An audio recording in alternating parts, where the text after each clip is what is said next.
On se retrouve dans un podcast assez particulier aujourd'hui, puisqu'il s'agit du podcast le plus lunaire, sans doute, que je vais faire, ou que j'ai fait ces dernières années, puisque je vais m'auto-interviewer. Alors vous allez comprendre, en fait, à la base, je voulais faire un podcast qui s'intitule, je ne sais pas comment je vais l'appeler, mais Conversation honnête avec moi-même. J'ai eu cette idée parce que je trouve que quand on essaye d'être honnête avec soi-même et de parler comme on parlerait à un pote, c'est souvent là qu'on a les meilleures discussions, les meilleurs échanges et qu'on apprend des choses. Et en fait, je voulais parler de cette année, 2024, qui a été une année très particulière, pour plein de raisons, et on va en parler, et qui a été une année très riche d'apprentissage, de plein de leçons, parce que ça fait quand même 7 ans, et croyez-moi, on en apprend toujours.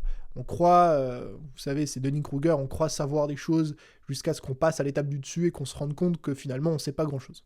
Eh bien, c'est un peu pareil dans l'entrepreneuriat, en fait, chaque année, vous pensez avoir tout compris, et puis l'année d'après, vous vous rendez compte que vous avez finalement rien compris. Et c'est exactement ce qui s'est passé cette année. Et donc, je voulais avoir ce format où je suis honnête avec vous, et je me suis dit, pourquoi ne pas faire une auto-interview de toi-même? Le problème, il y en a deux. Le premier, c'est que c'est technique, et c'est chiant. C'est-à-dire qu'il fallait que je mette 3 cams, machin, etc. Ça aurait été très fastidieux en termes de montage, pour que finalement personne ne regarde la vidéo et que tout le monde l'écoute. Et deuxièmement, en fait, je connais ma vie. Et donc, la base d'une interview, d'une bonne interview, c'est de ne pas connaître les réponses en amont. Pourquoi ? Parce que si vous connaissez les réponses à une question, forcément, ça biaise les questions et ça devient moins intéressant. Donc, je me suis dit, ok, ce que tu vas faire, c'est que tu vas te positionner à la troisième personne. C'est-à-dire que tu vas regarder Tony, donc toi-même, moi-même, comme si c'était un inconnu, ou un mec que tu connaissais comme ça des réseaux. Tu vas regarder son année 2024, tout ce qu'il a fait cette année, les challenges, machin, ce qu'il partage sur les réseaux, et tu vas essayer de préparer une interview comme si c'était pas toi. Donc je sais, c'est extrêmement bizarre dit comme ça, mais je vous rassure, j'ai quand même réussi à faire un truc qui est pas mal. C'est qu'en fait, j'ai listé des questions que je me serais posées à moi-même si je me connaissais pas. Ok ? Donc la base de ces questions, elle repose sur cette année 2024. Pourquoi ? Parce que c'est une année qui a été charnière dans mon business. On va y revenir juste après. C'est ce que j'appelle l'année de la plantation. Et en fait, c'est une année durant laquelle j'ai fait énormément de choses. Donc on a le livre, donc j'ai lancé un livre en début d'année, que vous pouvez d'ailleurs acheter juste en dessous si jamais, qui s'appelle Solopreneur. On a ouvert avec Jess et mon beau-frère un studio de podcast et de tournage qui est juste derrière moi, qu'on a lancé en juin. On est en train de recruter les premières personnes de l'équipe, etc. J'ai évidemment sorti des formations, fait des lancements, créé du contenu et tout ce qui va avec. Et j'ai eu une remise en question, vous le savez aussi, sur le mois de juillet-août. Tout ça en à peine 6 mois. Donc, autant vous dire, quand vous savez le temps que ça prend de lancer un livre, le temps que ça prend de lancer une entreprise, etc., notamment une entreprise physique, le temps passe très vite. Ce qui fait que... Ah oui, pardon, j'avais oublié en plus. On a acheté 4 appartements cette année. Enfin, il y en a 3 qui sont bouclés et qui sont en cours de rénovation, et un 4e que normalement on devrait acheter avant la fin d'année. Voilà, en 8 mois. Ça vous peint un petit peu l'image de cette année 2024. C'est pour ça que je vous dis qu'elle a été très charnière pour moi. Et à partir de cette base, je me suis dit, ok, tu vas te lister des questions, et tu vas y répondre. Donc j'ai pas préparé les réponses, mais j'ai les questions. La première question que je te pose, Tony, c'est très bizarre. C'est quoi les difficultés que tu as rencontrées cette année ? Parce que tu nous as dit tout à l'heure que cette année, tu avais fait plein de trucs, etc. Et en fait, forcément, quand on fait toutes ces choses, on rencontre peut-être des difficultés. C'est quoi les difficultés que tu as rencontrées ? Alors, cette année, comme je vous le disais, c'était une année qui a été très charnière dans mon business et qui a été difficile sur 2 aspects. Le premier aspect, c'est ce que j'appelle l'aspect du différé. Donc c'est ce que je vous disais précédemment, c'était une année de plantation cette année, vous allez comprendre très rapidement. En fait, il y a une citation, je ne sais pas si c'est une citation, un extrait, mais un truc qu'on dit souvent. C'est que votre vie doit être inconfortable à court terme pour être confortable à long terme. Enfin, vous avez 2 options. Ou vous êtes inconfortable à court terme, mais confortable à long terme, ou vous êtes confortable à court terme, mais inconfortable à long terme. En gros, ce qui vous fait du bien souvent à court terme, vous fait du mal à long terme. Je vous donne des exemples. Vous allez manger fast-food, ok, à court terme, c'est bien, c'est de la dopamine, c'est machin, c'est trucs, il y a plein de gras, c'est bon et tout, sauf que vous faites ça tous les jours pendant 40 ans, dans 40 ans, vous crevez d'un AVC.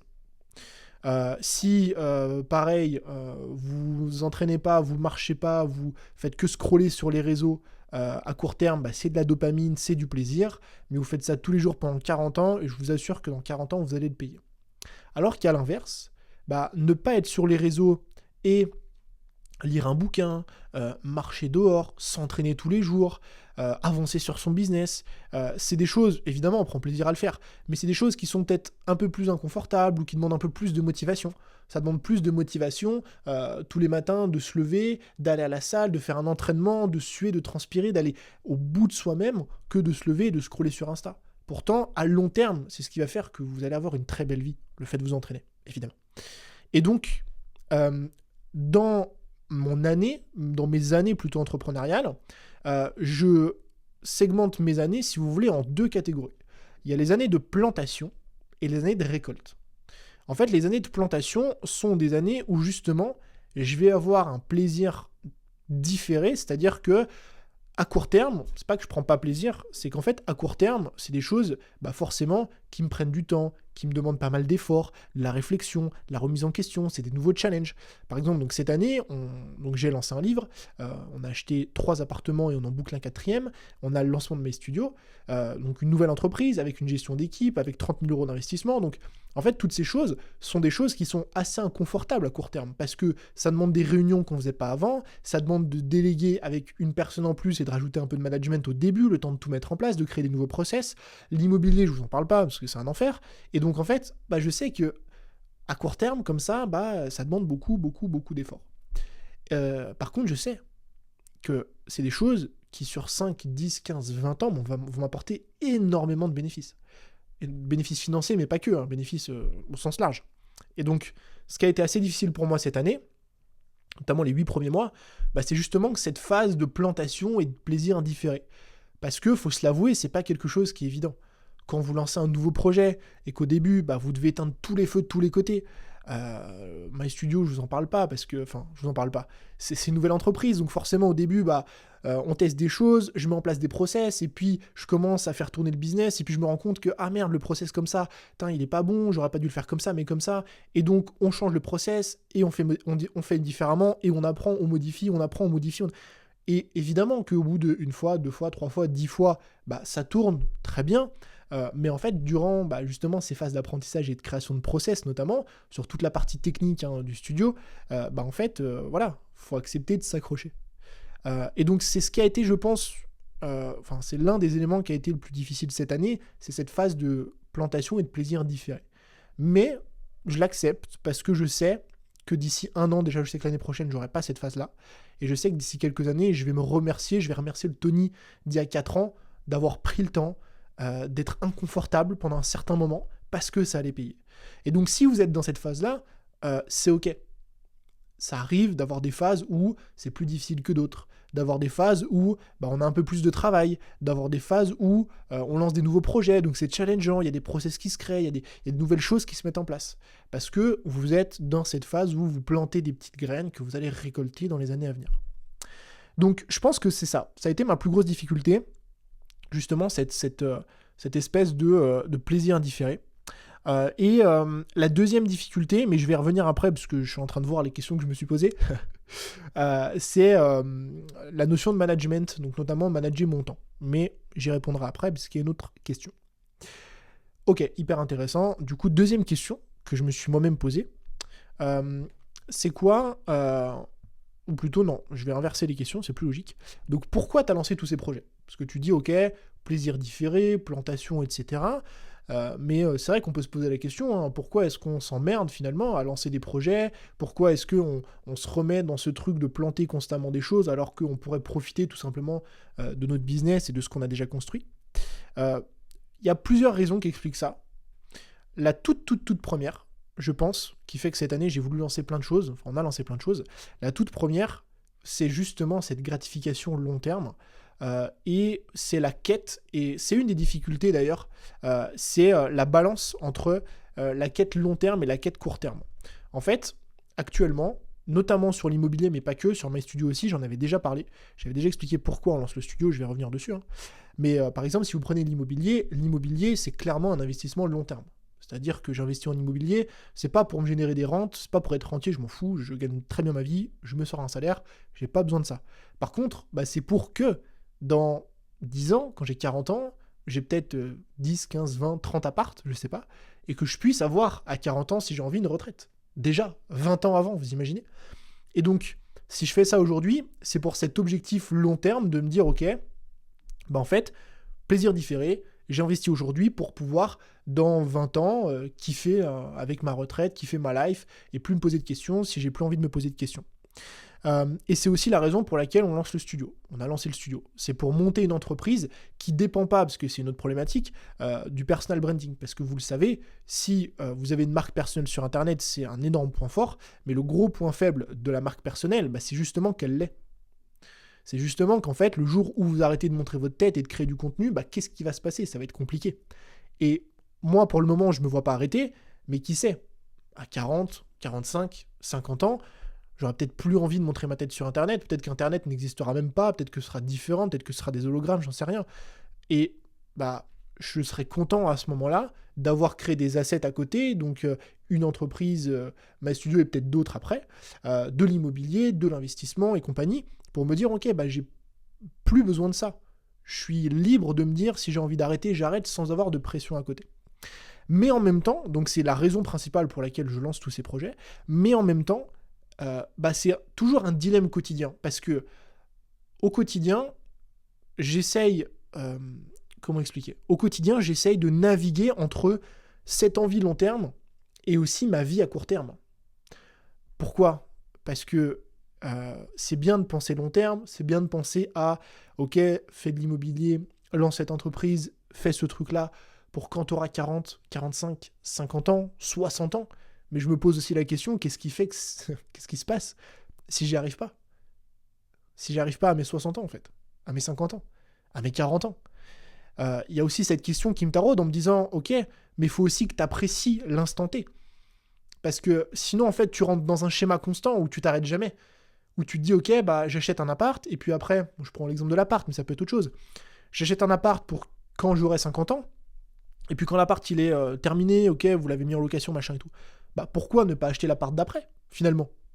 C'est en fait, pourquoi ne pas continuer? Et en fait, on achète l'appart d'après, et puis celui d'après, et puis celui d'après, et en fait, on se retourne, on regarde derrière nous, et on a passé les 15 dernières années à pas profiter de l'instant présent pour, justement, une gratification future. Et en fait, c'est l'un des dilemmes que je trouve les plus compliqués dans l'entrepreneuriat, et dans la vie en général, c'est de trouver, en fait, cette balance parfaite entre je profite de ma vie aujourd'hui, de ce que j'ai déjà, tout en investissant, tout en travaillant pour profiter de ma vie plus tard. C'est très méta comme concept, mais c'est un concept qui est difficile. Et je cherche encore cette balance. Je pense l'avoir trouvée. J'aime bien cette notion en fait de cycle de business où on va planter, puis récolter, puis planter, puis récolter. Là, avec Jess, on s'est dit, normalement, que l'année prochaine, on n'achèterait pas d'appart. Déjà pour des raisons financières, parce que chaque appart, il faut mettre de l'apport, machin et tout. Et aussi pour nous, de se dire, ok, on se fait peut-être une année de break, de césure. Peut-être qu'on changera d'avis en cours de route, je sais pas. Hein. Mais voilà, on se dit, ok, on a bien planté cette année. Bon, l'année prochaine, on va peut-être lever un peu le pied, ou on se laisse peut-être 10 mois tranquille, pour profiter tranquillement. Et j'aime bien cette notion-là. Je pense que ça aide pas mal. La deuxième raison, on y arrive, qui fait que je lance tous ces projets, c'est aussi la passion. En fait, c'est la passion de mon métier, c'est la passion de faire des choses. Et c'est la passion de lancer des projets. Je pense qu'en tant qu'être humain, on y est tous amenés un jour ou l'autre. C'est qu'on a toujours envie d'évoluer vers le truc, vers la suite. Et quand vous faites quelque chose depuis longtemps, si ce truc n'évolue pas, d'une façon ou d'une autre, vous allez vous faire chier. Si je vous prends le contenu au début, par exemple. Au début, quand je me suis lancé, monter mes vidéos YouTube, ça me passionnait. Pourquoi ça me passionnait? Parce que c'était nouveau. Parce que j'étais là, je découvrais le montage, machin, les cuts, les trucs, et j'étais là en mode waouh, c'est incroyable, c'est nouveau, c'est trop bien. Et puis, je monte une vidéo, 2 vidéos, 50 vidéos, 100 vidéos, 200 vidéos. Puis au bout de 200 vidéos, je me dis bon, c'est vrai que je commence un peu à tourner en rond, machin, donc ça me passionne plus trop. Et donc à ce moment-là, vous avez 2 options, ou vous déléguez à quelqu'un pour qui c'est une passion totale et c'est très bien, ou vous de votre côté, si vous voulez continuer à le faire et avancer, être motivé, faut trouver une version 2.0 de ça. C'est-à-dire souvent améliorer le montage pour aller creuser vers des nouvelles choses. Au début, c'était un montage simple, je mettais une musique de fond et puis je faisais quelques cuts, et puis après, je me dis ok, je vais faire du sound design. parce que je vais mettre la bonne musique, le bon clic de souris, et là, bam, je redécouvre un truc tout nouveau, comme si c'était du montage que j'avais jamais fait. Et donc, en fait, il y a vraiment ce truc. C'est pour ça que dans mon business, j'ai constamment l'envie, la flamme, de lancer des formations, parce que c'est nouveau, de faire des nouveaux projets, d'essayer de faire des contenus différents, parce qu'il y a cette nouveauté-là. Et en fait, c'est un truc qui aussi impacte sur mes projets. C'est que quand vous faites pendant 7 ans la même chose, plus ou moins à une échelle différente évidemment, au bout d'un moment, forcément, que vous posez la question de vous dire, ok, là le business il tourne bien, c'est vrai que je suis passionné par ce que je fais, mais il manque un peu la flamme, pourquoi pas lancer un nouveau projet qui va réanimer cette flamme-là que j'avais perdue, tu vois. Donc, c'est pas exactement ces termes, j'ai pas perdu la flamme, mais vous avez compris l'idée. C'est aussi la passion finalement de faire des nouvelles choses et de lancer et de créer des nouveaux projets. Donc c'est un peu les 2 raisons principales qui expliquent pourquoi j'ai lancé tout ça. Troisième question, c'est quoi les challenges d'une croissance ? Quels sont mes challenges ? C'est quoi, Tony, tes challenges d'une croissance ? Alors, on va parler d'une croissance business et on va prendre la croissance dans son ensemble, c'est-à-dire la croissance réseaux sociaux, communauté, plus business. La première problématique que je vois, le premier problème ou challenge que je vois d'une croissance, et je l'ai vu cette année, c'est marrant d'ailleurs Tony que tu me poses la question, je l'ai vu cette année, c'est qu'en fait, on a souvent tendance à raisonner en termes de business sur le chiffre d'affaires qu'on génère. Et là, les plus malins des entrepreneurs vont dire oui, faut pas regarder le chiffre d'affaires, faut regarder le chiffre d'affaires hors taxe. Ouais, mais moi je vais aller un cran plus loin. Pourquoi ? Parce qu'en fait, c'est bien beau de parler de chiffre d'affaires et de chiffre d'affaires hors taxe, mais le chiffre d'affaires hors taxe, il veut rien dire. Parce qu'on n'enlève pas les charges. Et si demain, vous faites 10 000 euros par mois, donc de chiffre d'affaires, vous enlevez 2 000 de taxes, donc de TVA, ça fait 8 000 euros hors taxe. Mais le problème, c'est que si vous avez 5 000 euros de charges, en fait, vous gagnez plus que 3 000 à la fin. Et le gros challenge d'une croissance, le principal challenge d'une croissance, c'est d'arriver à développer son business sans empiéter sur sa marge nette. Donc la marge nette, c'est un concept qui est très connu, mais qu'on a plutôt tendance à utiliser dans des business physiques, comme l'industrie, comme l'agroalimentaire, ce genre de trucs, et dont on parle très peu en fait en ligne, mais qui, pour moi, cette année, en fait, ça m'a genre paf, comme une explosion dans ma tête. Je me suis dit, mais pourquoi est-ce qu'on parle pas de ça ? Parce qu'en fait, ça prend vraiment tout son sens. La marge nette, c'est ce qui vous reste à la fin, dans la poche. Je parle pas des impôts, machin et tout, mais dans votre business. Je vous explique. En fait, la difficulté d'une croissance, c'est d'arriver à développer son business sans augmenter les coûts. Pourquoi ? Parce que souvent, les stratégies qu'on va mettre en place sont des stratégies qui amènent des coûts supplémentaires. Par exemple, je vais vous dire, ok, je vais développer mon business. Pour ça, je ne sais pas, je vais prendre des closers, et puis avec les closers, je vais prendre une agence de publicité Facebook, et puis après, je vais augmenter mon prix, et puis je vais faire je sais pas quoi, j'en sais rien. Sauf qu'on calcule pas ses marges, et en fait, on se rend compte peut-être à la fin du mois que on gagnait avant 10 000 euros par mois, avec quasiment zéro taxe, enfin zéro charge, parce qu'on était tout seul et qu'on arrive à faire tourner le truc, peut-être avec un assistant qu'on paye 1 000 euros. On va dire 1 000 euros de charge. Et donc, vous prenez 10 000 euros hors taxe, vous enlevez 1 000 euros de charge, il vous reste 9 000 à la fin, sans compter les impôts et tout, évidemment. Et après, l'autre version, c'est de vous dire, ok, du coup, avec l'équipe de closer, les setters, l'agence publicité, machin et tout, en fait, peut-être que vous faites 25 000, allez, 30 000, soyons fous, vous faites x3. Sauf que vous avez 7 000 euros de publicité pour attirer du trafic. Vous avez 2 500 euros, je ne sais pas, de frais d'agence. Vous avez encore 2 500 euros de frais de closer. Vous avez 500 euros de setter et je ne sais quelle autre charge. Et donc à la fin, vous vous retrouvez de 25 000 ou de 30 000 à avoir presque peut-être 17, 18, 19, parfois même 20 000 euros de charge. Et vous vous retrouvez exactement au même stade que là où vous étiez avant. Et le problème, c'est qu'en fait, tous ces trucs de management, de la pub, des closers, des machins, etc., c'est de la gestion supplémentaire. Et croyez-moi, parce que je vous dis, cette année, j'ai rencontré énormément d'entrepreneurs. Je crois que c'est l'année où j'ai discuté avec le plus d'entrepreneurs. Peut-être plus d'une centaine, voire 200 entrepreneurs différents. Et c'est un truc qui est revenu extrêmement souvent. Les entrepreneurs ne calculent pas leur marge nette, ce qui fait qu'ils mettent en place des strates, tête baissée, ils foncent, et ils se rendent compte souvent bien trop tard qu'en fait, ils se retrouvent quasiment au même stade, peut-être, allez, il gagne 20% de plus. Au lieu de gagner 10 000, il gagne 12, voire 13 000. Mais avec des gens en plus à gérer, avec des problèmes en plus, avec plus de SAV, plus de machin, beaucoup plus complexe, plus de systèmes, plus d'outils, parce qu'il faut aussi gérer les équipes, les trucs, etc. Et en fait, pour moi, c'est le gros challenge d'une croissance. C'est comment est-ce qu'on arrive à développer son business et générer plus de chiffre d'affaires sans baisser ou en baissant au minimum, parce qu'au bout d'un moment, vous êtes obligé de manger sur les marges, hein, mais en baissant au minimum ma marge nette. Et comment on fait ça ? On essaye de mettre en place des stratégies différentes, on essaye de payer les gens au comptant, c'est-à-dire forcément, si vous payez les gens au pourcentage, vous avez directement un pourcentage qui est margé. Si quelqu'un prend 20% de votre business, vous aurez beau faire 1 million, il va vous prendre 200 000.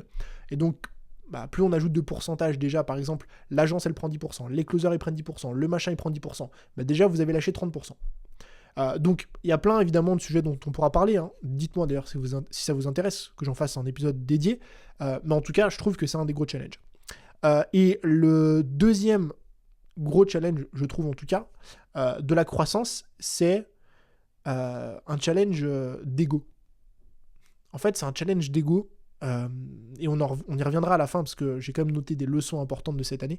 C'est un challenge d'ego où on n'a pas envie de faire machine arrière. Parce que l'ego parle à notre place.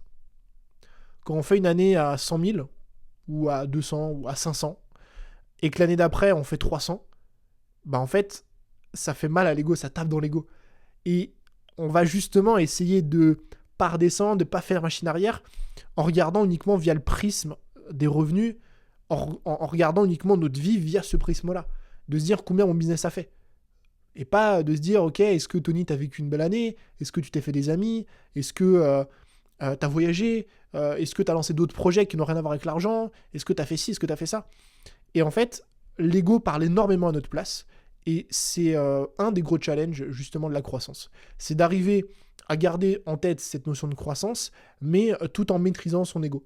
En se disant, parfois, la croissance, c'est aussi faire moins de chiffre d'affaires. Alors vous allez me dire, mais t'as fumé ? Non. Parce qu'en face de la croissance, on est obligé de mettre un rapport. On ne peut pas juste se dire, ok Tony, cette année j'ai fait plus 100% ou plus 200% dans mon business. Plus 200% de quoi ? Par rapport à quoi ? Et pour quel argent investi ou quel temps investi ? Je vous prends un exemple. Vous faites 100 000 euros cette année et vous travaillez 10 heures par semaine. L'année prochaine, vous faites 200 000 euros et vous travaillez 20 heures par semaine. Vous n'avez pas de croissance. Vous n'avez pas de croissance. Vous avez juste augmenté votre temps de travail.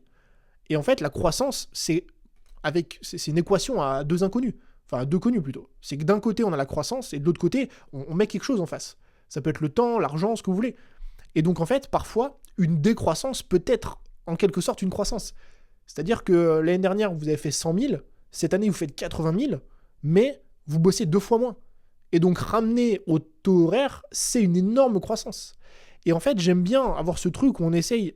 Quand on regarde ces résultats, on essaie d'omettre ce prisme, de juste se dire, ok, les revenus, l'argent, le machin, mais on essaie de regarder autre chose. Parce qu'il n'y a pas que l'argent dans la vie, et il n'y a pas que l'argent dans les résultats. Il y a aussi le temps qu'on y met, les coûts, les marges nettes et compagnie. Pareil, cette année, vous faites 100 000 euros et vous avez 100% de marge nette parce que vous êtes seul dans votre business, et l'année d'après, vous faites 200 000 euros mais vous avez 50% de marge nette, c'est la même chose. C'est la même chose. Parce qu'à la fin, il vous reste 100 000. C'est juste que, en plus, vous avez plus d'emmerdes. Donc, tous ces trucs, en tout cas, font partie de la croissance et je pense que c'est important. Dernière question, avant de passer aux 4 leçons importantes que j'ai apprises cette année. Du coup, avant-dernière question. Comment j'arrive à manager l'ensemble ? On en parlait au début des projets que j'ai lancés cette année, des difficultés que ça amène, etc. Et la question, en fait, c'est comment est-ce qu'on manage tout ça ? Parce que investir en immobilier, donc acheter 4 appartements, écrire un livre, lancer un studio, plus les projets perso, courir un semi-marathon, dont je suis assez fier, puis m'entraîner, machin, lire, et, bref, essayer d'assurer un peu dans les autres domaines de sa vie, comment est-ce qu'on fait ? Le premier truc, je pense, qui a été un déclic pour moi il y a quelques années, mais depuis je ne jure que par ça, c'est la délégation.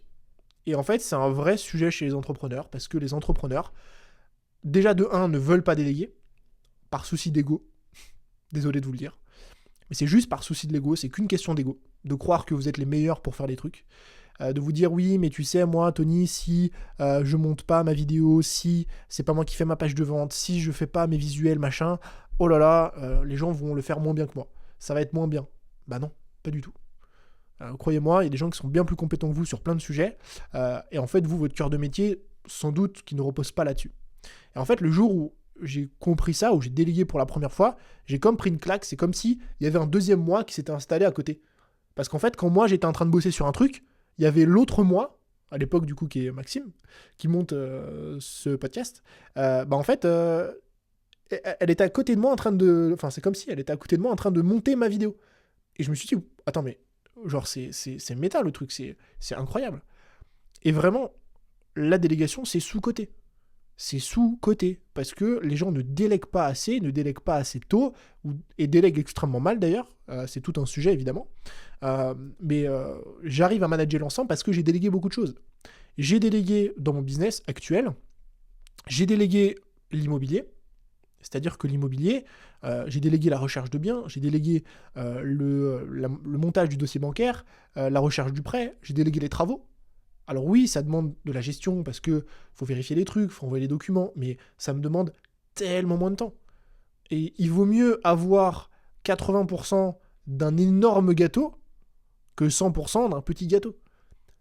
Ou même 70% d'un énorme. Donc en fait, tout le raisonnement, c'est de dire, même si vous déléguez et que ça vous coûte de l'argent, en fait, à partir du moment où ça vous permet d'agrandir la taille du gâteau, c'est ce qu'il faut faire. Moi, dans l'immobilier, je préfère payer quelqu'un qui me prenne 5% de mon bien, 5% du prix du bien, mais que cette année, j'achète 4 appartes, plutôt qu'ils me prennent 0, mais en fait, vu que j'ai trop de trucs à faire et que je comprends rien de façon à l'immo, enfin rien, en tout cas, c'est pas mon domaine d'expertise, en fait, je vais rien faire. Donc, est-ce qu'il vaut mieux avoir 95% de 4 appartements, grossièrement, vous aurez compris, ou 100% de rien du tout, 100% de 0 appartement? Vous aurez compris directement. Donc ça, c'est un des trucs qui m'a sauvé la vie cette année, qui m'a permis de bien manager. Les deux autres choses, c'est deux du coup, la création de systèmes. Dans mon business, tout est systémisé, tout est processisé, c'est-à-dire que j'ai beaucoup de process qui sont très simples d'ailleurs. C'est toute la subtilité d'un process, c'est que ça ne doit pas être compliqué. Mais j'ai beaucoup de process, c'est-à-dire que il y a plein de trucs qui sont déjà rodés, il y a plein de trucs qui sont automatisés aussi, qui me permettent de gagner quand même beaucoup de temps, à moi, à mes équipes, et si mes équipes gagnent du temps, je gagne du temps. Pareil par exemple à MyStudio. MyStudio au début ça a été très long parce qu'il n'y avait pas les systèmes et les process. Maintenant qu'il y a plein de systèmes et de process, l'envoi des emails, l'envoi des fichiers directement aux gens, la gestion des pipelines clients directement, c'est automatisé sur Notion, etc. En fait tout ça, ça me fait gagner un temps de malade. Là par exemple, je donne un exemple tout bête. Sur MyStudio du coup, dès qu'on a un client qui fait une réservation, donc là par exemple hier on en a eu 3, non aujourd'hui pardon on a eu 3 résas, en fait ce qui se passe c'est que le client fait une résa sur le site, ça crée automatiquement une nouvelle fiche client sur Notion, donc une nouvelle pipeline, avec son nom, son prénom, son email, le montant de la réservation, le studio qu'il a réservé, l'heure à laquelle il va venir, le temps qu'il va rester, et tout plein d'infos comme ça. Et en fait, moi derrière, en fait, j'ai direct mon client avec la pipeline, le suivi, et en fait, je vais pouvoir comme ça avoir une sorte d'onboarding, on va dire, client, qui est fait automatiquement. Et je gagne un temps qui est considérable sur chaque résa. Et en fait, j'ai ça multiplié x 10 dans mon business sur plein de trucs. Et ça me fait gagner un temps de malade. Et le dernier point, c'est que je ne suis pas sur les réseaux sociaux. Alors si, j'y suis en tant que créateur, mais je consomme très peu de réseaux. Dernièrement, d'ailleurs, en fait, avant, j'avais pas Instagram. Enfin, j'avais, mais j'y allais pas trop parce que j'avais une application qui s'appelle OneSec qui permet, en fait, vous savez, de retarder l'ouverture d'Insta. Du coup, on y va moins. Et j'avais YouTube. J'avais YouTube parce que je me disais, bon, YouTube, c'est pas un réseau. Le problème, c'est que quand j'ai commencé à regarder le temps que je passais sur YouTube tous les jours, je me suis dit, parce qu'en fait, une vidéo par-ci, une vidéo par-là, machin, puis sur YouTube, en même temps, il y a les shorts et tout. Je me suis dit, bon, c'est plus possible. J'ai supprimé YouTube de mon téléphone. J'ai supprimé Facebook de mon téléphone, parce que je l'avais uniquement pour rejoindre des groupes dans lesquels je suis dans des formations. Le problème, c'est que sur Facebook, il n'y a pas que les groupes. Il y a le feed, le machin, le truc. Et en fait, je me suis retrouvé beaucoup plus à scroller qu'à regarder ce qu'il y avait dans les groupes. Donc j'ai supprimé. Et en fait, je n'ai pas TikTok ni rien. Donc ce qui fait que sur mon téléphone, aujourd'hui, j'ai aucun réseau social. Niente. À part Instagram que j'utilise pour poster des stories, que je n'ouvre pas autrement. Et en fait, ça me fait gagner un temps considérable.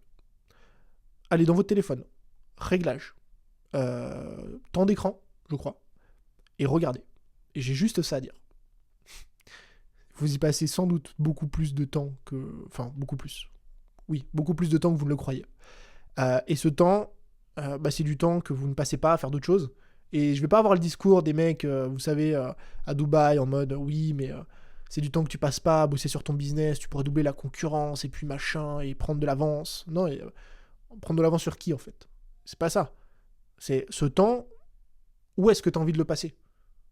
Sur ton business, si tu veux, très bien, mais avec ta famille, avec tes amis, faire du sport, lire un livre, peindre, dessiner, te balader, promener ton chien.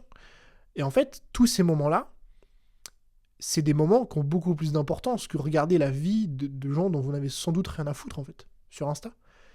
Et moi, c'est un truc dont j'ai pris conscience il y a très longtemps de ça. Mais le problème, c'est que, au début, c'était qu'Insta, puis après, je me disais, bon, voilà, mais YouTube, c'est pas un réseau social et tout, sauf qu'en fait, c'est un peu pareil. Donc maintenant, en fait, je garde ma consommation de façon réfléchie. C'est-à-dire qu'en fait, c'est moi qui choisis quand je vais sur les réseaux. C'est pas les réseaux qui choisissent quand je dois y aller, en fait. Et donc, quand j'ai envie d'aller sur YouTube, j'ai pas YouTube sur mon tel. Donc, c'est quand je suis devant mon ordi. Et du coup, je suis pas devant mon ordi, genre mon ordi, je l'ai pas avec moi tout le temps. Quand je vais manger, je l'ai pas avec moi. Quand je suis aux toilettes, je l'ai pas avec moi. Quand je me balade dans la rue, je l'ai pas avec moi. Ce qui fait que du coup, je suis beaucoup de temps sans rien.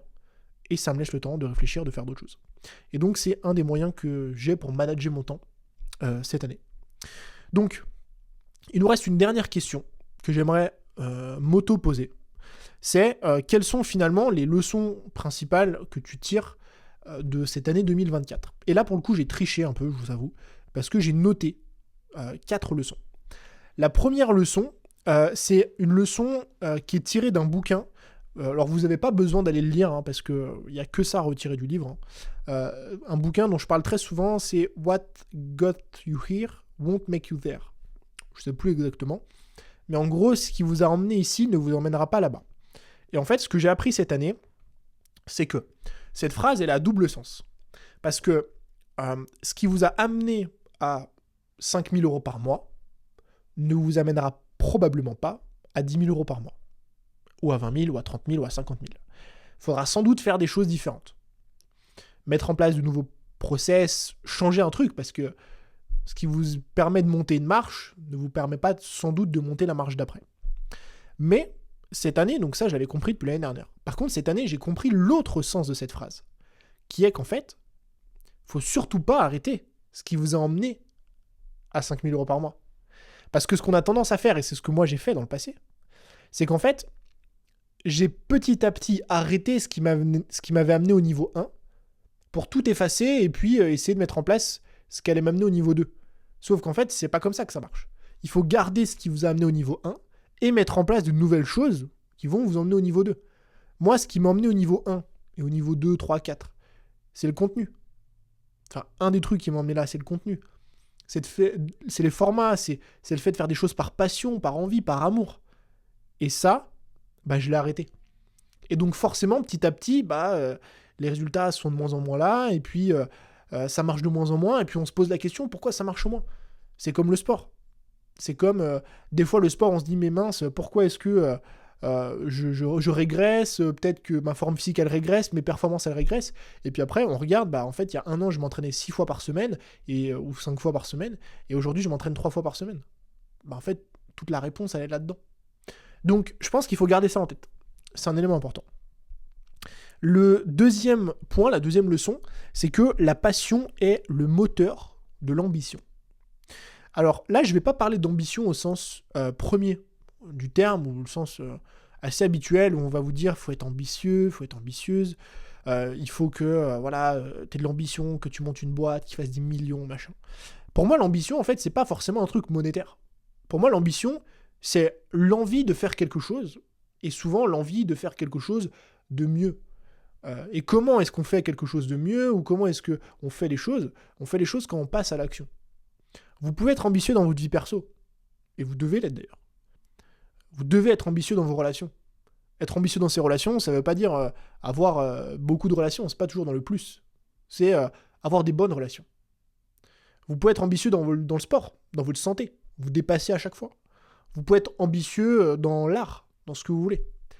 Et en fait, pour moi, la passion, c'est le moteur de l'ambition.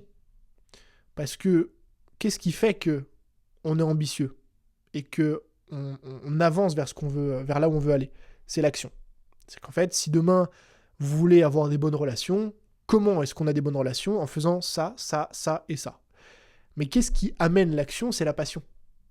C'est le fait d'aimer faire les choses, de vouloir les faire parce qu'on les aime, parce qu'on les apprécie, parce qu'on y croit profondément. Et je suis convaincu, plus que jamais, que la passion, c'est le moteur de l'ambition. Que si demain, vous avez de grands rêves pour vous, pour votre business, mais pas que, ça passera forcément par la passion. Ça passera forcément par le fait d'apprécier ce que vous faites, d'apprécier le processus, d'aimer être en train de faire les choses, d'aimer être là, présent, aujourd'hui. Parce que si vous allez à contre-courant de tout ça, forcément, ça va se ressentir dans les résultats. La troisième leçon, c'est que aujourd'hui, et j'ai appris ça il n'y a pas longtemps, c'est qu'aujourd'hui, je ne regarde plus mon business d'un point de vue business, mais je regarde plutôt ce qu'ils appellent en anglais ma wellness, non, wellness, c'est pas ça. C'est un truc sportif, ça. Mais ma wealth, donc W-E-A-L-T-H. En fait, qui se traduit un peu bizarrement en français, mais en gros, c'est ma santé financière, je crois, un truc du genre. Et en fait, pendant longtemps, j'ai raisonné uniquement avec le prisme du business en ligne, en me disant, ok, combien j'ai fait ce mois-ci, combien j'ai fait cette année, qu'est-ce que j'ai fait là, comment je fais ça, etc. Et en fait, depuis 1 an maintenant, ce que je fais, c'est que je regarde, plutôt, voilà, en fait, c'est mon patrimoine. Je ne sais pas pourquoi j'avais pas le terme. Je regarde mon patrimoine financier au sens large. C'est-à-dire combien moi je vaux. Donc, avec mes actifs, mes passifs, c'est-à-dire tous les apparts que j'ai, tous les investissements que j'ai, en crypto, en bourse, etc. Mon business, combien il génère, mon premier business, puis mon second business, et puis mes affiliations, etc. Et en fait, quand vous regardez, je trouve que c'est une vision en fait de regarder votre patrimoine et les finances de votre vie beaucoup plus saine. Parce que vous vous rendez compte parfois que, en fait, il y a une année ou il y a un mois où vous allez faire un petit peu moins que le mois d'avant ou que l'année d'avant. Mais en fait, de l'autre côté, d'autres actifs de votre vie vont être beaucoup plus importants. Par exemple, si cette année vous faites 100 000 dans votre business en ligne et que vous n'avez que ça, et que l'année prochaine vous faites 70 000, mais que vous avez acheté un appartement d'une valeur de 150 000 euros, eh bien en fait, votre patrimoine total s'est élevé. Et en fait, c'est une vision que j'ai maintenant de regarder non plus via le prisme uniquement d'un business et d'un revenu mensuel ou d'un revenu annuel, mais plutôt d'un patrimoine général. Parce qu'en fait, sur le long terme, c'est ce qui est le plus important. Et la dernière leçon, qui est une sorte de leçon, mais un peu citation que j'ai bien aimée, c'est quelqu'un qui m'a mis ça, qui m'a mis en commentaire d'une des dernières vidéos YouTube que j'ai sorties, qui m'a profondément touché d'ailleurs. Les gens viennent pour le contenu, mais restent pour l'homme. L'homme avec un grand H. Et en fait, ça m'a profondément touché. Et c'est une leçon que je trouve intéressante parce que on a souvent tendance à... Et moi le premier, c'est pour ça que je vous parle de ça. On a souvent tendance à penser que les gens nous apprécient pour les conseils qu'on donne. C'est-à-dire, ouais, il est cool Tony, il nous donne des astuces, il nous donne des conseils, etc. Et oui, c'est sûr qu'une part des gens restent pour ça. Mais je pense qu'à long terme, la grande majorité des gens restent surtout pour la personne que vous êtes. Parce que des conseils, il y en a partout sur Internet. Il n'y a pas besoin de suivre quelqu'un. Il n'y a pas besoin de connecter un humain pour avoir des conseils. Maintenant, d'autant plus avec l'IA. Et je veux dire, vous pouvez aller sur des articles de blog, vous pouvez lire des newsletters, etc.